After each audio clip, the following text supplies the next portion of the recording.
অন্য তামাক খেয়েও যে যতই চেষ্টা করুক কিছুই করতে পারবে না।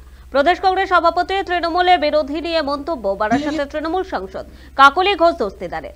এই বারাসাতে তৃণমূল মহিলা কংগ্রেসের এক সমাবেশে এসে এই মন্তব্য করেন তৃণমূল সাংসদ কাকলি ঘোষ দস্তিদার।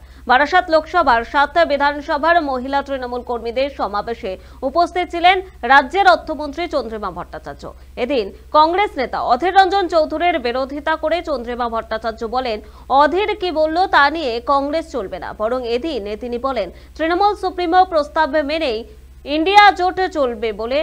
প্রসঙ্গত, তৃণমূল সুপ্রিমো তথা মুখ্যমন্ত্রী মমতা বন্দ্যোপাধ্যায়ের প্রস্তাব মেনেই রাজ্যসভায় বিরোধী দলনেতা মাল্লিকার্জুন খার্গেকে কংগ্রেসের ইন্ডিয়া জোটে চেয়ারপারসন করেছে দাবি চন্দ্রিমা ভট্টাচার্যের। একজন শঙ্করাচার্য বলেছেন এটা অন্যায়, এটা মহিলাদের প্রকৃত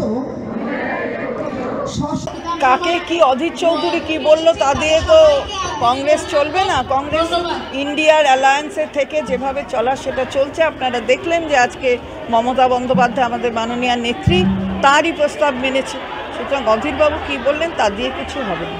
ওটা আলাদা দল, তাদের সংগঠন আলাদা। তাদের দলের রাজ্য নেতৃত্ব যদি কেন্দ্রীয় নেতৃত্বের বিরুদ্ধে যায় সেটা সেই দলের ব্যাপার, আমাদের ব্যাপার নয়। জোটে মমতা বন্দ্যোপাধ্যায় যেভাবে সক্রিয় অংশগ্রহণ করছেন এবং যেভাবে দেশের বিভিন্ন রাজনৈতিক দল ভারতীয় জনতা পার্টির অত্যাচারে অতিষ্ঠ হয়ে তাদের বিতাড়িত করার জন্য সংঘবদ্ধ লড়াই দিচ্ছেন, তাতে করে কোনো কিছুই যে যতই চেষ্টা করুক না কেন, কারুর হাতের তামাক খেয়ে চেষ্টা করুক না কেন, কিছু করতে পারবে না।